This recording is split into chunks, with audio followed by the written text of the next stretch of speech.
what is it that you do? Yeah. What is it Well, that you do? most of our family, for the longest time, they thought we sold signs. Yeah, that's what everybody thinks we do, Right. but it's not. It's said that if you stop being curious, you stop growing.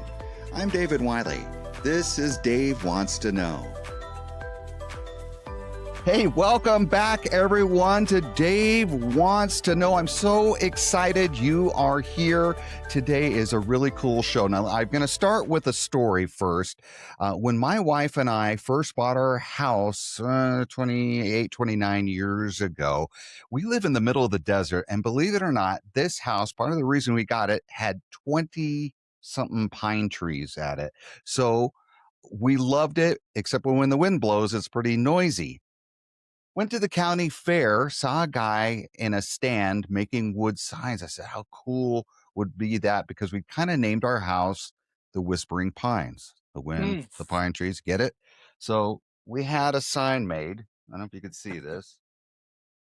Yeah. Whispering Pine. And so this sign has sat in our backyard for 29 years. Now, I will admit that I have done some repairs and repainting on it over the years, but it's basically the same sign. And I kept looking at that going, how did that guy do it? I wonder if I could do something like that. And that's where our guests come in. A couple of years ago, I was thinking that, and I started looking around on YouTube like everybody else, and I found Eric Roden and Ryan Roden from makeawoodsign.com, and they are with us on the show today. Hey, guys, welcome. Hey, what's up, Dave? How you doing, man? You guys were a godsend, because I was just like, when I kind of was having, some personal issues. I had lost my job and, and was having trouble adjusting. And like I said, I looked at the sign and I started thinking, that looks like fun.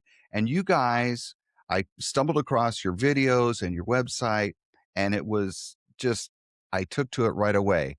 And I'm glad to have it. Now, you guys are related, right? Yes. Yeah. Father and son. Yes. Yeah. If it's not super obvious. So it's interesting though. The more you guys do these videos, I almost feel like I know you, which must be weird. I don't know if you get that a lot. Actually, we do. Yeah. Actually, quite we a bit. do. Yeah. So it's weird sitting here talking to you, and this is really the first time we've met, and I feel like you're kind of old friends already. But that's kind of what I like about your page. Hey, maybe tell us where it all started. I know, Eric, your dad was one that kind of started this whole thing back in the day. Maybe give us a little background. Yeah, actually, it kind of, Dad and I started out when I was 10 years old. Dad started the business in 1970, and we were doing basically just exactly what you saw at that county fair. We were going out to fairs and flea markets, and we were carving on site. We would do horse shows and craft shows and county fairs, state fairs, and we were carving on site. And that's really kind of how it started. And then over the years, it kind of evolved to other things, but that's really how the business started. And again, I kind of grew up with a router in my hand from the time I was 10 years old.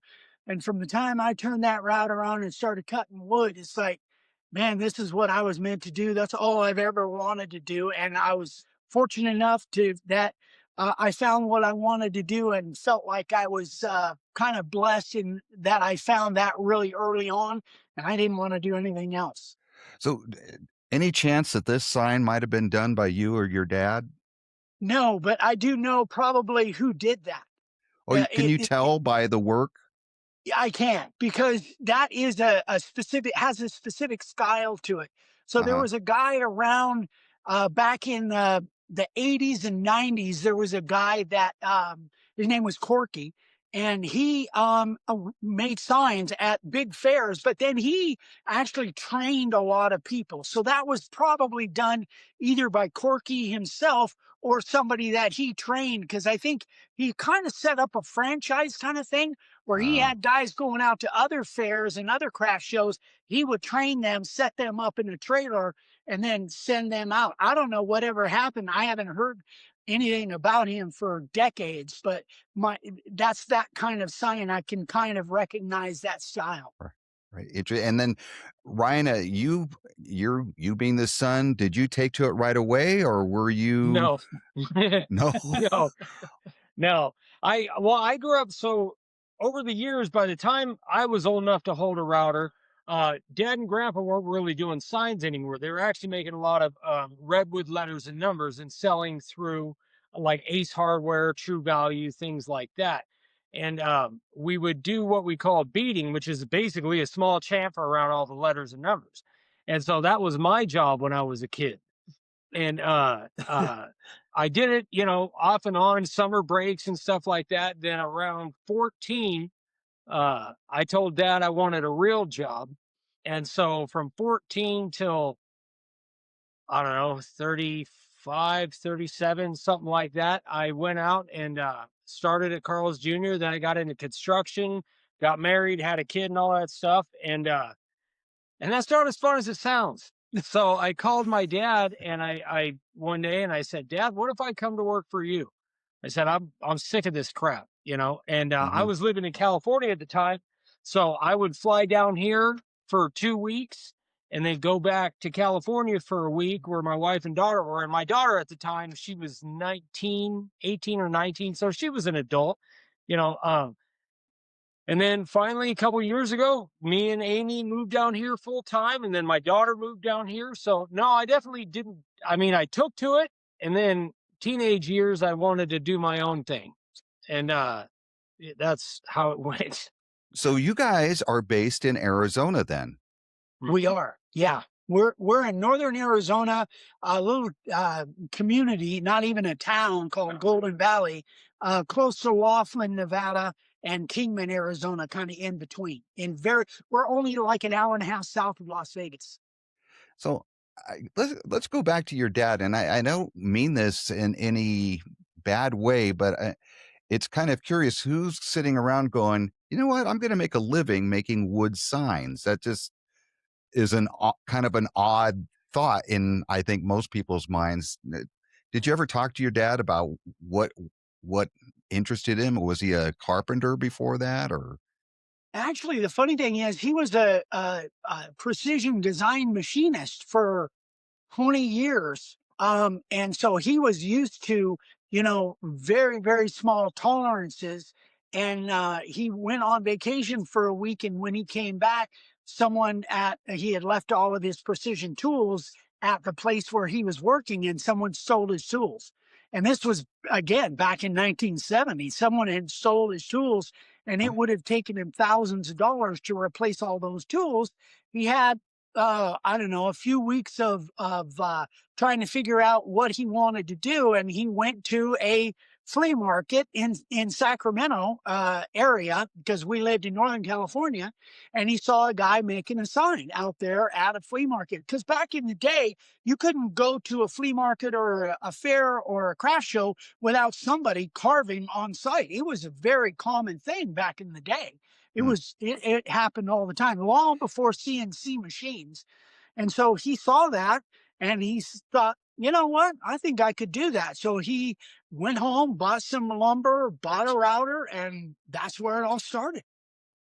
And so it's been an actual, you're able to support yourself, and this is not a hobby type of thing. No, back then, that's exactly what it was. My brother and I, at the time, again, I was 10, 11 years old. We went door to door with a display of signs, selling Oh. signs door to door. And we'd come back, and dad would make them in the garage, and we would take them out. Then what happened? We ended up setting up dealers. We went to the local hardware store. We put a display in the hardware store. They would sell them. And then over a period of time, we set up hundreds of dealers that would sell our signs for us. We had to give them a percentage, but then we could scale it that way. Interesting. What is it about? And I think I don't know. I'm a man, so I think it's mostly men and working with wood, but I'm sure there are some ladies that like to do that. What is the thing about guys and working with wood? I You think know, you guys even have a t-shirt that says something about sawdust. Sawdust makes me happy, and Yeah. that's So It's on the that's hat too. that's kind of a mantra that I came up with about just in random. I didn't plan it. I just kind of came up with it. My wife and I were doing a video, and she said something. And I said, "Sawdust makes me happy," and it's like, oh, wait a minute, I like that. That could be a yeah, tagline, and so we've kind of run with it. But you're right in the fact that your story is interesting because that's a story that we hear a lot as far as I've always wanted to kind of know how that's done. And so then they find us on YouTube, and that's how, that's a common theme that we find. But the surprising part is our largest demographic right now for people that are learning to carve signs is women. Back in the day, oh, back in yours and my day, you wouldn't find a lot of women with power tools in their hands, but that's not the case anymore. The fastest growing demographic is ladies that are carving signs. interesting. And so the YouTube channel, how did that come about? So what had happened was dad and our business was growing, and we had employees, and we were selling signs, like I say, through hardware stores and lumber yards. Well, it was getting to the point where we couldn't make them fast enough, dad and I. So we would train people we would bring them in. Back then, it was all guys. We would bring them in. We would train them for 3 or 4 weeks on how to make signs using the system that we set up. And then we found out that if we actually filmed part of the process. And back then they were VHS tapes, if you remember that. And they were the cameras that you held on your shoulder and, held that. We actually made a set of videotapes, VHS tapes that it would speed up the learning curve. So when we were training somebody, we would send them home with these VHS tapes, say, watch these tapes, come back tomorrow. And it sped up the learning curve. Then we got the idea that, well, wait a minute, maybe we can actually, these tapes are so cool, maybe we can sell these videotapes. So that's kind of how that started. We started selling videotapes, and then that transitioned into DVDs. Once VHS tapes went out, we started making DVDs, selling those. And then I came to dad one day and I said, people that sell this kind of information, they generally have a newsletter that they put out once a month to stay in contact with Sure. their customers. Dad said, no, I'm not doing that. Forget it. I'm not sitting down and writing a newsletter. I'm not doing that. So I said, Dad, they got this new thing. This was back in 2007. They got this new thing called YouTube. I said, why don't we do like a tip of the month, and we'll just videotape it and we'll post it on there, and that'll be a monthly video newsletter. And Dad said, I can do that. So that's kind of how it all started. We were making one video a month as a kind of a tip a tip or a trick that we would then tell all of our customers about.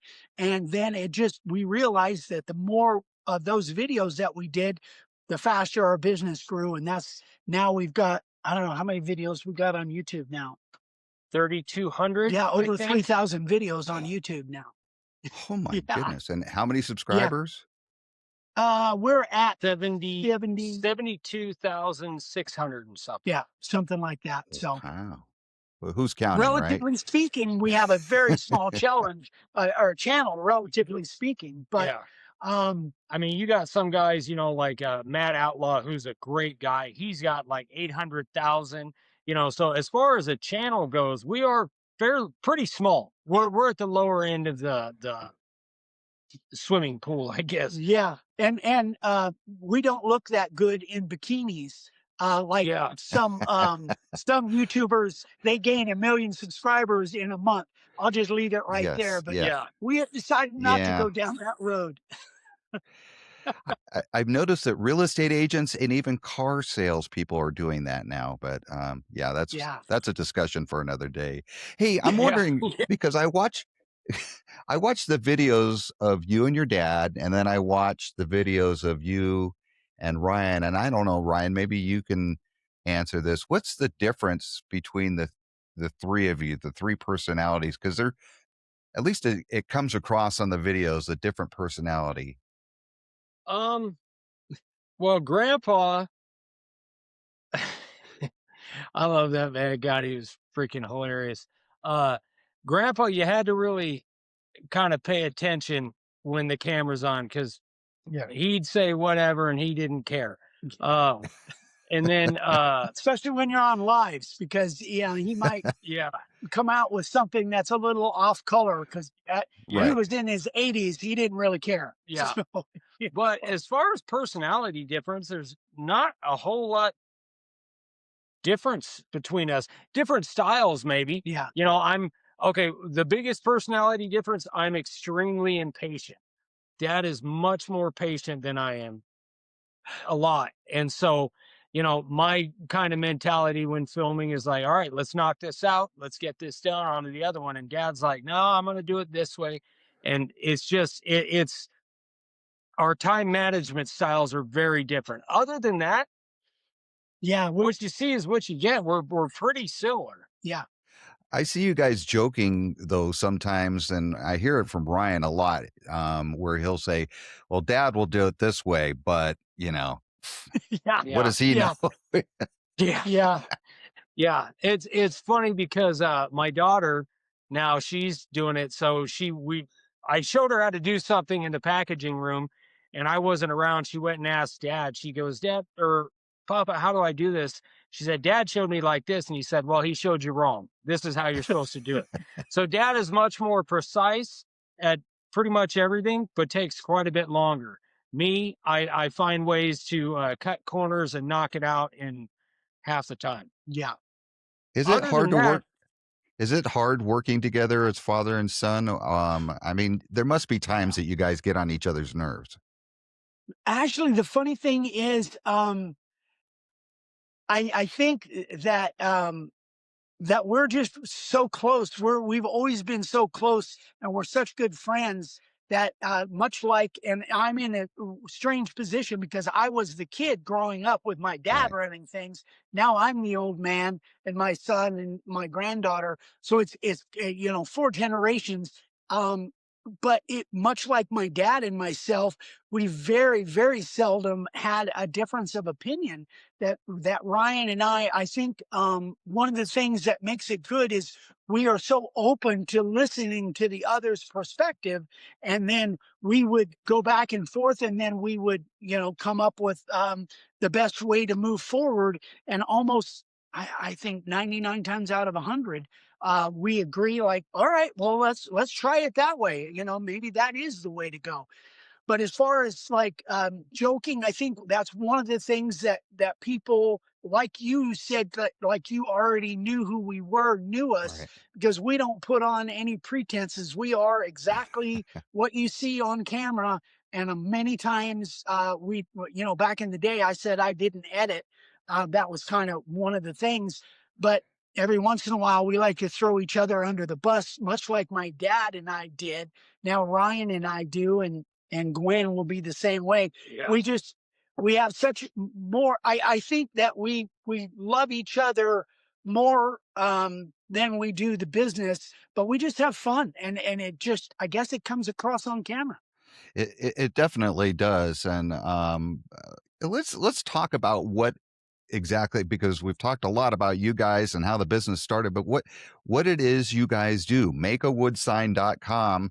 That pretty much says it. But give me an idea, people who have never seen you guys before, what kind of signs and how are you making them? Because you mentioned CNC is out there. It's generally fairly expensive for most people. This is a cheaper way for people to make really, kind of cool homemade stuff. So maybe kind of Yeah. Well, explain the basics of what it is you guys teach. That's funny because we were at our accountants. We hired a new accountant recently, yeah, and our lady that works for the accountant says, "Well, what is it that you do? yeah. What is it that Well, you do?" most of our family, for the longest time, they thought we sold signs. Yes, that's what everybody thinks we do, Right. but it's not. So what we do, you got a router underneath you, Dad. Yeah. We teach people how to make their own signs, and we sell them the products that make it easier to do. So this is a base plate for a trim router, This is a base plate that we designed. My dad and I designed this base plate. So we I have sell one. these base plates. We sell specialized router bits that we've designed to do exactly what we do. So all of our signs that we make are all freehand routed. Yeah. So here's an example of, we did this on a video last year or something, and then we sell the letters and numbers, and then we sell like this is called Ryan's Place. So we sell the Oh, stencils for people to use for the layout, and then the router bits to cut them out, the base plates. So we actually teach people how to freehand carve and then sell them the products to be able to do it.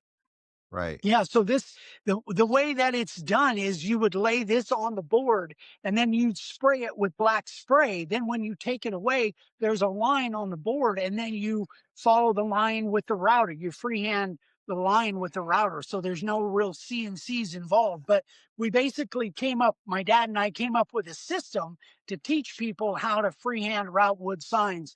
And you can make really cool stuff and you don't have to have a automatic machine in order to do it. And you're kind of just tracing the lines. You guys sell the patterns, and there's a million Right. different things, but it looks a lot easier when you guys do it than when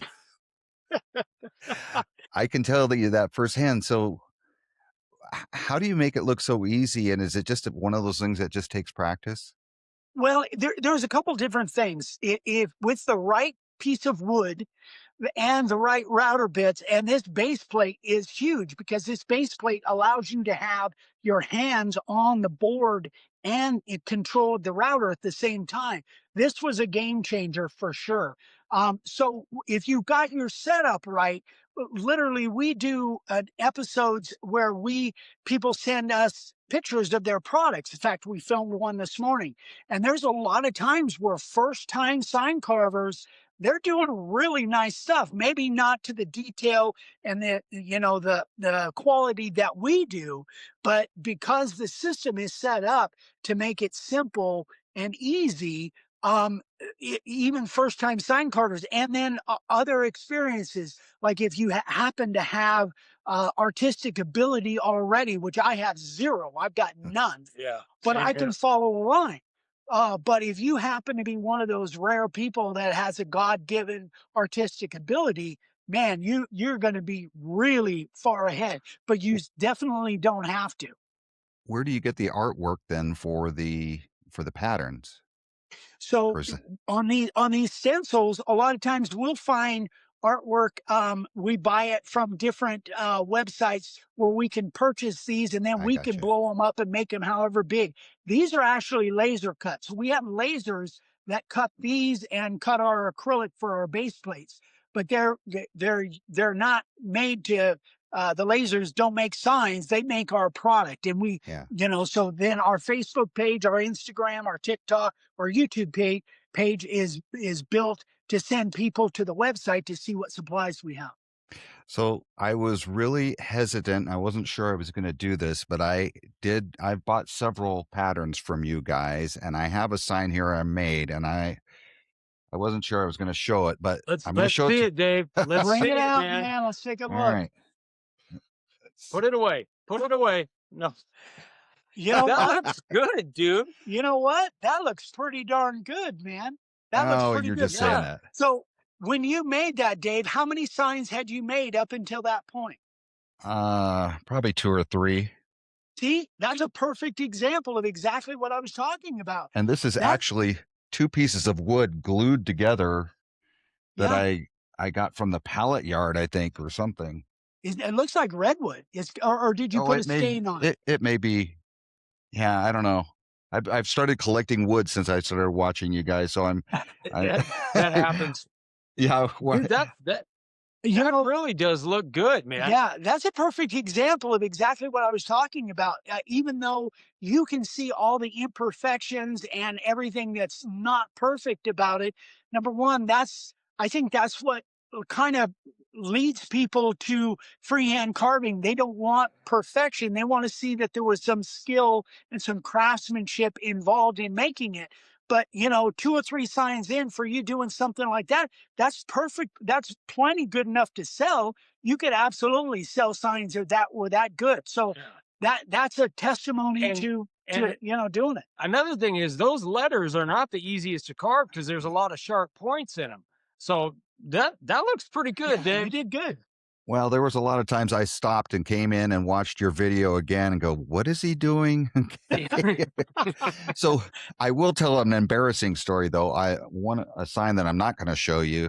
I thought, oh, this is pretty good. It was a kid's character, cartoon character that I'd done, not a pattern you had sold. And I took it to uh, this giant yard sale. It's almost like a thrift or whatever. I don't know. And I thought this thing's going to fly off, and I still have it. So Well, That happens. Well, okay, videos are the same way. Me and Dad had put hours and hours and hours into several videos, and we're like, all right, this is our viral moment. this is it. This one's gonna take off. We're gonna be millionaires by the end of the month. And just tanks, It just man. tanks. Yeah. Yeah. It's the way it goes. Yeah. And it kind of depends on because a lot of people ask me, how do you price your stuff? And we've got videos on just about every aspect of it on our channel. But a lot of people say, I can't seem to sell my signs. Well, it might depend on where you're at and what the audience is. If you have, I tell people, find a niche that works for where you're at. If you're in a rural area and there's a lot of horses, maybe you want to make Western stuff, Right. Western letters and horses and that kind of stuff. If you're in an area where there's a lot of boating and fishing and that kind of stuff, then, try to gear your signs that you want to sell, try to gear those to the audience that you're going to be presenting to. Do you think your audience is more looking to do this as a business, or is it a hobbyist type of thing? Or Mostly hobby. Mostly Yeah. hobby. I'd say that a big part of our demographic are people, guys that are or ladies that are getting ready to retire, and they've always liked woodworking, and they kind of come across our channel somehow, and they kind of get enthralled with that. Like, oh, wait a minute, maybe I don't have to spend $3,000 or $4,000 on a CNC or more. Maybe I can play around and make stuff, and many of our people make stuff and they give it away. Maybe they donate it to veterans groups, or maybe religious stuff. So there's every spectrum under the sun. But I would say primarily few of them are doing it as a job, as a trying to build a large business. Some of them just want to make extra money to pay their green fees so they can go golfing. Some Yeah. of them just want to be able to buy more woodworking equipment. So but I'd say that's primarily the chunk of people that follow us, is just make a few extra bucks to keep their hobbies going. Yeah. So I'm curious what you do with the pieces you make on your videos. We That's a- stack them up, man. We Yeah. got to stack them. We donate a lot of stuff. Yeah. We do a lot of giveaways. We haven't done that many lately. But Yeah. we'll give them away. So again, most of the stuff that we're making, like that, that one round one that Ryan showed, most of the stuff, we stack them up and we'll either donate them at Christmas time. There's a lot of raffles that are trying to make money for Toys for Tots or that kind of thing. Right. We've got actually, there's a school that back east that we're donating a bunch of signs and some actual product to, that teach kids vocational school and woodworking. So we stack them up, and then we do contests where we'll do lives and do trivia questions, and then send them off and we'll give them away. So yeah, we just kind of stack them up and donate them in most cases. Do you still do the custom signs? You do Oh yeah, still do. we will do commission work if somebody wants a big sign or even a small sign. We will do commission work, but we're a little bit more picky nowadays, because really everything that we do is kind of content attached to content. So if we see somebody's got a cool logo and they want a big ranch sign, maybe they got a brand or whatever, and we think we can not only sell that and we'll price it accordingly, we'll sell it, but then we'll make content out of it as well. So it's kind of a double win for us. And another thing is like we did a big sign for a local shop here in Kingman, an archery shop, Mm, and we did the whole content on making the sign, but really the main aspect of the content was barter. So I traded him a big, nice faux live edge sign for a Hoyt bow. So Oh, you know that was kind of a three-pronged thing. I got a bow out of it, which love that bow. We got content out of it, and we were able to tell people like, hey, don't overlook barter. yeah, If you can barter for something that you like or whatever, and yeah, then go in and say like, hey, I'll make you a sign with your logo if you trade me this. yeah, So it was kind of a three-pronged attack for that. yeah, And good content for the people that follow us. yeah, There's a lot of people now that do trades and stuff like that yeah. instead of actually trying to sell their stuff. Yeah, how, and it gives them more exposure. Like when we went into the bow shop, they've got Ryan's sign way up there on the wall. It gives us more exposure. So if you're selling signs, it's a great barter is a great way to go. Even if it's a restaurant that you frequent on a regular basis, offer to make them a sign and trade it out for for restaurant food? food. Yeah, And yeah. then that they put that sign up, got your name on it. It brings you more attention to your business. Yeah. You talk about content. You got 3,200 videos. Yeah. The name of the website is makeawoodsign.com. Okay. Again, Yep. I'm not trying to make fun of you guys or make light of it, but it's a pretty simple idea. 32. How do you come up with content that's fresh and that's new? It's funny because I kind of took over the editing for the channel when I started, and we do a lot of voiceover stuff, kind of explaining the different things. And essentially, you're saying a lot of the same stuff. You just got to come up with new ways to say it. But as far as content, like what we do for the videos, I mean, the amount of signs that you can make is unlimited. I mean, you can Right. make signs for anything and everything. So really, that Like means that like content. for instance, this sign right here, even though that's our backdrop, I think we had 5 or 6, maybe 7 videos in making that from start to finish. So, Interesting. we constantly are coming up with, when we come up with a new stencil or a new template, we can make a sign out of that, make content out of that. Today we actually filmed a video in Harbor Freight talking about different tools, different gadgets, that kind of thing. So that it's just the amount of content that you can create is pretty much unlimited. It's Mhm. just a matter of opening your mind and thinking, okay, well, what will our audience respond to? So when we see you in Lowe's or Harbor Freight or Home Depot, are those sponsored types of things, or do you Yeah. get permission before you go in, or do they just kind of know you and On, go, "Hey, you're good to on one go"? of them, we did a video last year, I think, where we got kicked out of Home Depot for filming. I guess they have a corporate deal. So we'll still go in and film every once in a while, but we won't set up the mics and the tripod. We'll just kind of hold the phone like this. All right, go. Right, right. Yeah, Okay. or maybe take a snapshot and then do a video outside the store with the logo. But in Harbor Freight, we got permission from corporate to Mhm. film in Harbor Freight. So that one, they love us to come in and film because we talk about them on a regular basis and really promote them. Yeah, and you guys do tool reviews and stuff. I would think Mhm. that all of the big box stores would love to have you guys come in. You would think So so. You would think. I showed you my sign earlier, Yeah. and you guys were very kind. But what makes a how do you get a good sign to a great sign? Creativity, I think, Yeah. you know, um, anybody, okay, this is a perfect example. So this is a sign dad did, and this is a gone fishing sign right out of a piece of Wow. teak. But Wow. we actually power carve. You can see that this is sitting above. So you can carve it in there and then you can power carve around it. The same with this sign. So just being creative and Yeah. trying different things. So that Yeah. 3D effect is that's a little that's the next level up, really.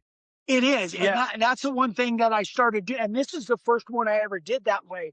From here to the bottom is like a full inch depth.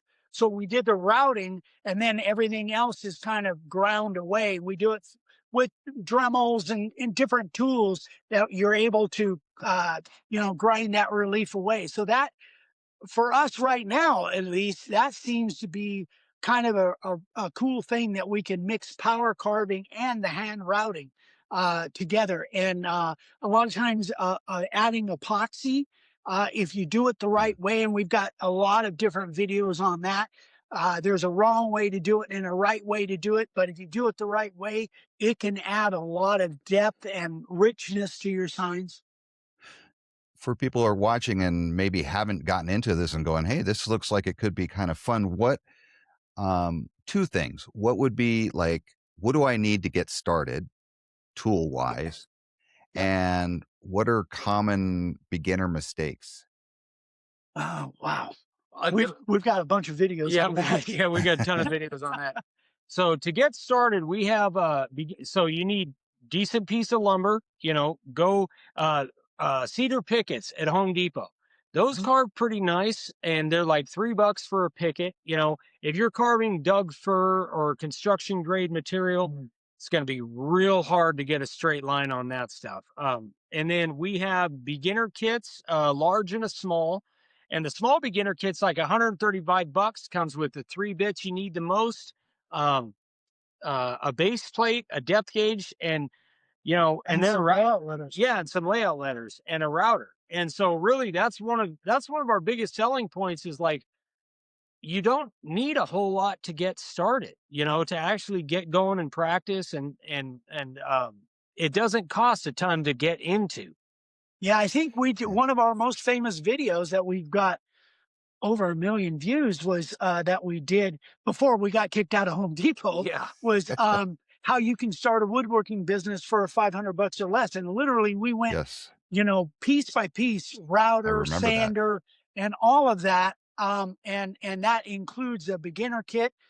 So yeah, you just don't have to have a big investment, in order to, figure out whether this is something you like to do.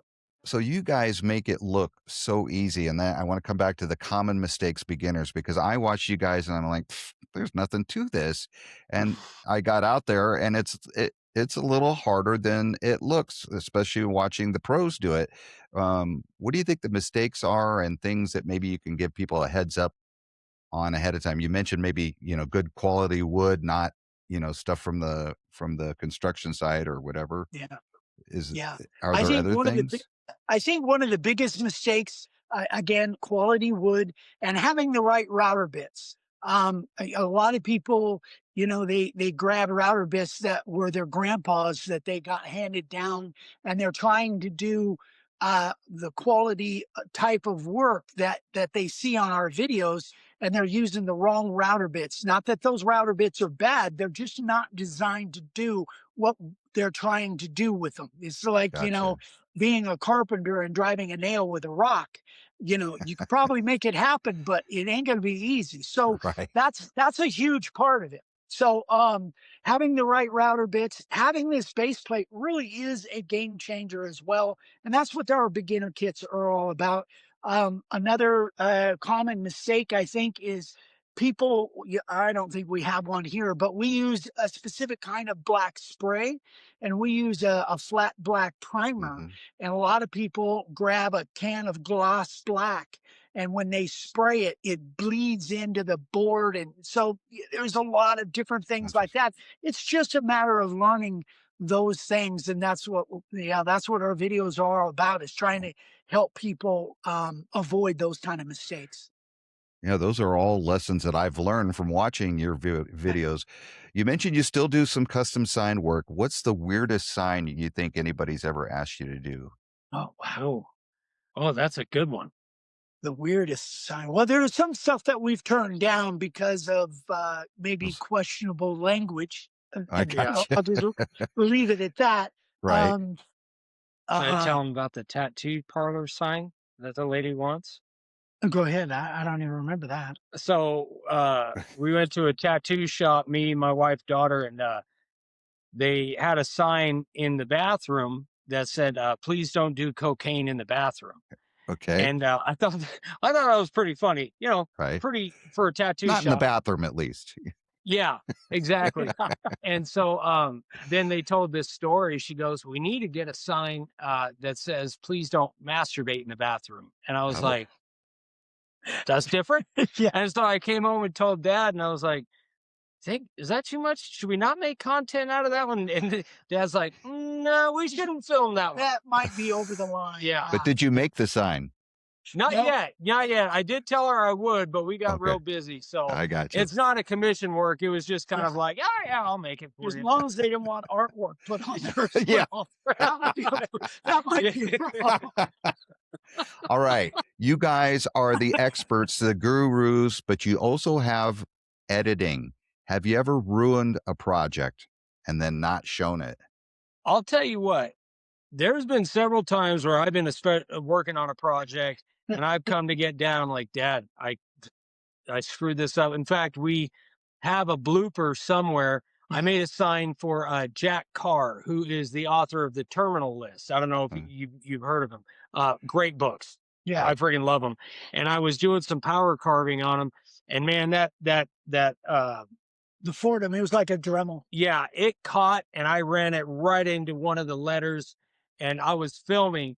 And I was having a rough day, dude. I was having a rough day that day, and I freaking lost it. Yeah. And the whole thing was on film. So Yeah. we did not air that. We just cut that part out. We sliced that part. But Yeah. I don't think there's been a sign that you haven't been able to fix. You know, I guess I kind of added it. I did some calculations because I've been doing this like 55 years. Early on, I made tons of mistakes, but over the last 20, 30 years, not that many that I couldn't figure out a way to fix. We Interesting. even had a video on that one that we did the epoxy that it all went bad, never on the charger, and Oh, we figured yeah, a way yeah. to do it. So we've been able to pretty much fix anything that we needed to fix. That one for Jack Carr, by the way, we actually got a chance to meet him. Oh, cool. Ryan reached out to him and asked him if he would be interested in a sign. And this is before Terminal List came out. And he answered you back on Instagram. Yeah. And we ended up making that sign, shipping it to him. And then he was doing a book signing down in Phoenix Yeah. when Terminal List came out. And we went down and met him. It was awesome. That's Terrific guy. Yeah, Terrific, really cool terrific dude. guy. So much fun. Yeah. Yeah. Anyway, so we've had a few things like that where we've actually met up with some celebrities, and I've made a lot of what do they call them? Collaboration. Collaborations with other big time YouTubers as well, and met Oh. them and had them give us a shout out, and that's one of the things that we do. Have you guys done work for other celebrities? Well, Grandpa, Yeah. I mean, Grandpa's got pictures. In fact, we've been meaning to do a video. He had a whole wall. We still have them all. He would carve signs, go to country concerts, and he had kind of some connections in Nashville. Sure. So he carved a sign for Johnny Cash. He's got pictures with him and Dolly Parton. In fact, there's a famous picture of Hank Williams Jr. sitting in his bus with his feet up on the table. And behind him, you see Grandpa's sign that says Bocephus. Yeah. Oh, nice. So Dad was a big country music fan. So that was one of the things that he did on the side. We literally have probably 200 autographed signs in a collection that were up on a wall at one time. And they're all personally autographed. Everybody from Barbara Mandrell to the Oak Ridge Boys Wow. to Alabama and Mhm. all of the 80s and 90s country music Right. stars. Dad met all of them. Buck Owens, Merle Haggard, and it goes on and on and on. Yeah. Dad That's met all awesome. of those people and made signs for him. So it was pretty cool. You mentioned, Ryan, kind of getting upset after thinking you messed up a sign. I would imagine just having to create so much content, running a business that's kind of a niche kind of business. Mhm. How do you guys handle stress when things feel a little overwhelming? We go fishing. We go fishing. Really? Yeah. Yeah. Hmm. Yeah, we go fishing and actually we had a series of videos that we get questions, literally probably a dozen or more questions every day. And we would do a series questions on the Yeah. water where we would be in our fishing kayaks and we would film and we would actually answer these email questions. They didn't really take They off, did. I unfortunately. was hoping they did better. That way we could go fishing once a week. Yeah, but it didn't work out. But Well, honestly, it's a different stress Yeah. because I worked, like I said, construction for 15 years, and I commuted 4 to 6 hours a day, depending on the day and how traffic was. And I wouldn't think about work until I got to the job site. And before I even left the job site, I stopped thinking about work. It didn't matter. This is a different deal. You go to bed thinking about business, you wake up thinking about business or content and everything. Yeah. But it's just a trade-off. You're gonna have stress no matter what. It's just a matter of what kind of stress you would rather have. And me and dad, we help each other out with that. My wife is here, my daughter's here. We all just kind of share the load. Yeah. I'm curious. So you've been running a small business for, what, 30 years or longer? No, since 1970, so Uh, 55 fif- years. do you have tips for small business owners, maybe not necessarily in the sign making business, but just, mom and pop types of businesses like you guys, or father son businesses? Do you have tips on, how to survive the tough times, or things you should and shouldn't do? I think that if I had to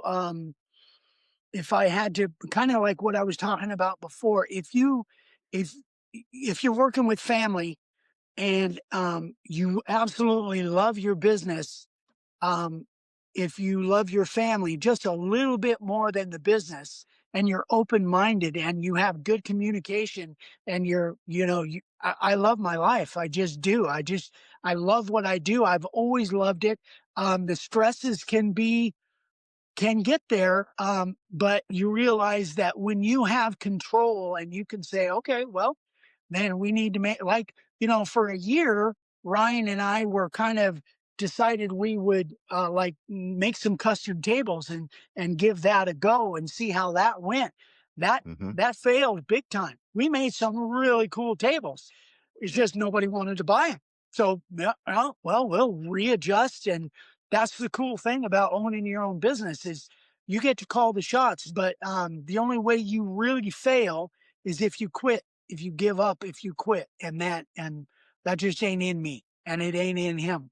And so we're very blessed in the fact that we love each other more than we love the business, and we stay open minded and just trying again brainstorm. We brainstorm every day. Literally every day we brainstorm. Well, what do you think about this? Well, what do you think about this? Well, we could do that, but maybe we could tweak it this way. So, when you've got your mind doing that on a regular basis every day is exciting to me. Hmm. And something you guys started doing, I don't know how long ago, but fairly recently, was sending out a daily email or a weekly Yeah. email. Yeah, Yeah. And daily. I love that it's not only from you two, but from other members of your family. And I think Yeah. I've even written Ryan a few times because some of the things he's written hit home for me. What was the idea behind that? And go Well, ahead. it's funny. It was kind of my brainstorm that I knew. Every once a week, I would send out an email that would let people know of upcoming events or an upcoming meetups that we were doing, or maybe upcoming sale or whatever. And then I got to thinking about it because people, like you had mentioned, people they kind of relate with us for whatever reason. We come across, like they know us. I thought, you know what, why don't we all individually write an email every week? And it could be about anything. Ryan's wife is a dog trainer, so many of the emails that she Oh. sends out has to do with training dogs or learning dog behavior or whatever. um Gwen writes one that comes from a 22-year-old perspective that might be about anything. I might write one that in regards that has nothing to do with business, maybe a quote that I heard or whatever. It's so our as our week goes on, we kind of think about what we can write an email, and so I send those emails out. So yeah, my wife would send one out. She passed away a few months ago, but so that's another thing that I thought would endear us to the people that kind of follow us, to let them know a little bit more about who we are personally, not just business stuff, but it might be anything. Maybe a good movie we saw or a song that affected us or whatever. It could be anything. And some of those include mentions of faith. Mhm. How important is faith in your guys' life and how you run your business and just how you live your lives? Well, it's funny because you asked about the dealing with the stress of owning your own business. One of the easiest, well, not easy, but one of the things I think about all the time is like, you know what? We're all going to go at some point. Mhm. At some point, none of this is going to matter. The only thing that matters is where you Right. put your faith. Yeah. So it's like that kind of makes the stress a little bit easier because I know that when it's all said and done, I might get in a wreck, going to pick up material or whatever. When it's all said and done, I'm going to be with Jesus, and Yeah. that's all that matters. Yeah. And Amen. Yeah. Ryan lost his mom. I lost my wife just 2 days before Christmas, like three. In fact, it was Mm. 12 weeks ago today that I lost Vicky, and it was a shock, but I don't think I could. Yeah. I know you were Anyway, very public about. without my faith, it would have been much tougher for sure. I Was apologize. no, I understand completely. And our condolences to both of you over that. You guys were very public about her battle, and again, that's part of, I think, the appeal of you guys are just really open about your lives. One thing I find very interesting is there's actually a community that's kind of become around you, and I know, at least I don't know if you're still doing this. You used to host a yearly event Yeah, at your home or on your property. Tell we me didn't about do that one community. last How did year. that get formed? And It's kind of funny. So one of our followers on Facebook started the Make a Wood Sign tribe, and we kind of decided Sorry. that we would once a year we would either go someplace and have a meetup and have people come and meet up with us that kind of consider us for you know probably unjustly celebrities of some kind, Yeah. which seems astounding. But then we decided to start doing it here. We didn't do one in 2025 because of my wife's illnesses and stuff, but we are doing one again now, picking those back up in October of this year. Yeah, Is it? first Yeah, weekend in yeah, October. in Yeah. October. So people come from. We actually in 2024 we actually had people from the UK actually Yeah. come over and spend a weekend Wow. with us, and so that was amazing that somebody would plan their vacation around coming to see us, which just seems unbelievable. But Well, and the thing is, we let people know, like, we're just a bunch of rednecks in the desert. Don't. In fact, when people, because they want a tour of the property, we bring them into the studio every now, and they're like, "Ah, I thought it'd be a lot bigger." I'm like, yeah, I know. We just we kind of just all the people that have that follow us and that respond to emails, and even like somebody on one of their orders in the special notes, they said, great job on your first sign, Gwenny. yeah, And it's for some reason, uh people tend to, they just made kind of a community out of making sawdust, out of yeah, making signs.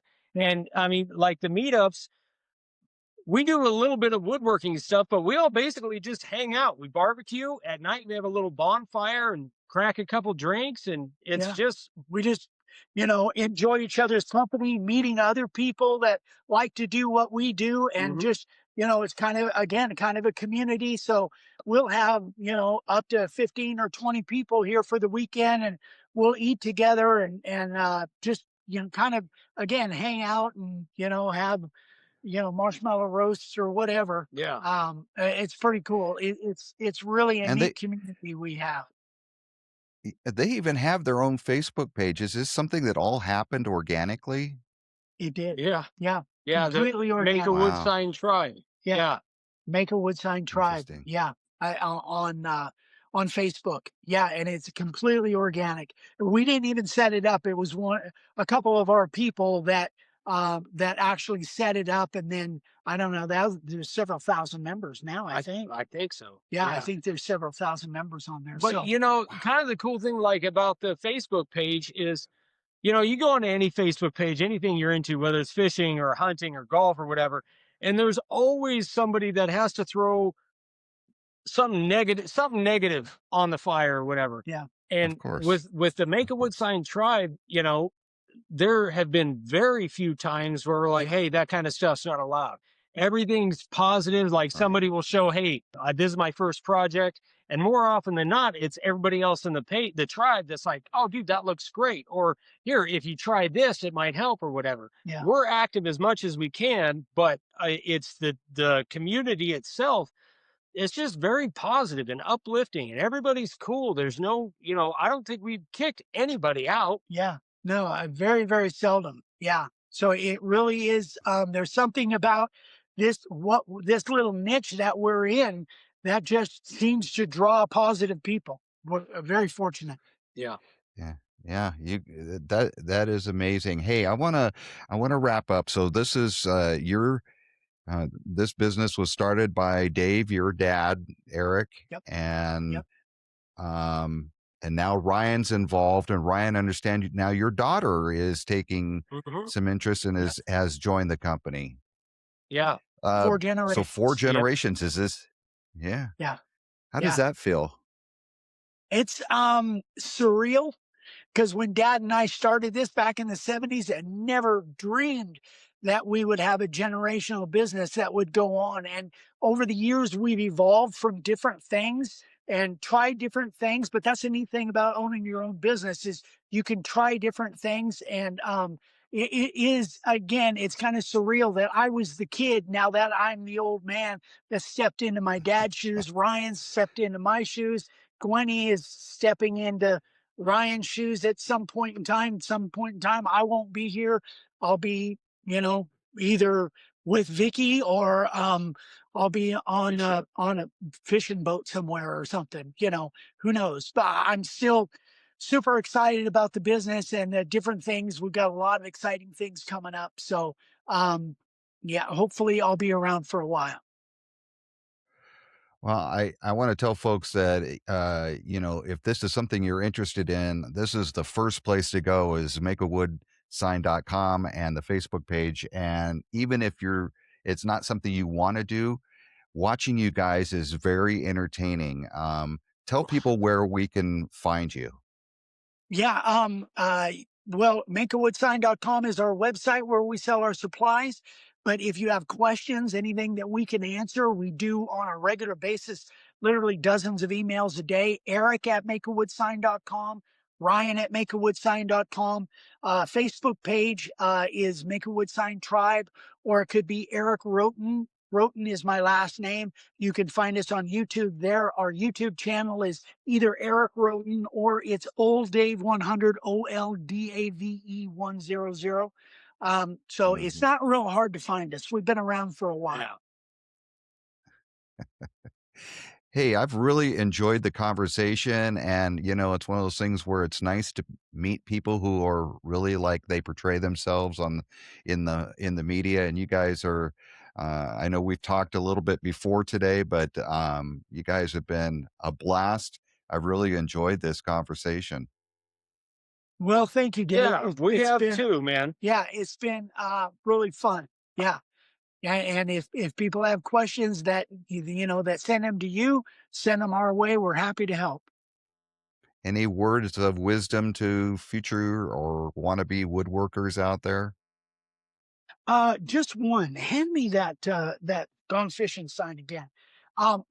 Something that I shared Oh, that I found is like if you're looking to if you make something really cool and you're looking to sell it, just take it wherever you go. Whether you go to a restaurant, whether you go into Home Depot, whatever, just carry it with you and watch what happens. People will ask you, and they'd say, "Where do you get that?" Say, "I make these."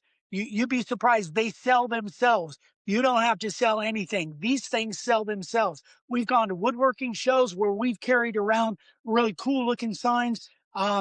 You'd be surprised. They literally people will ask you about it. So that would be my word of advice. What about you? Just try.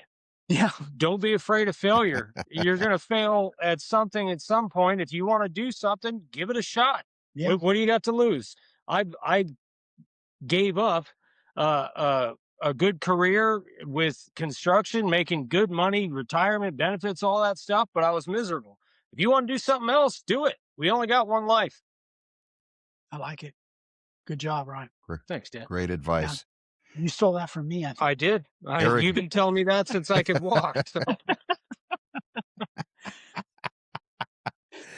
Eric and Ryan, thank you so much for joining us on this, and we wish you continued success with your business. And I'm enjoying your videos, and I'll continue to watch with everyone else.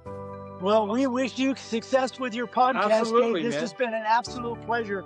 We will definitely pass the word.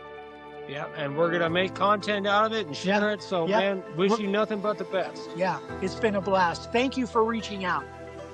Thanks again so much to Eric and Ryan Roten from makeawoodsign.com. Check them out on YouTube and Facebook, and of course at makeawoodsign.com. This is the Dave Wants to Know podcast. Make sure you're subscribed, whether it's on YouTube, Spotify, Apple, or iHeartRadio. We'll see you next time.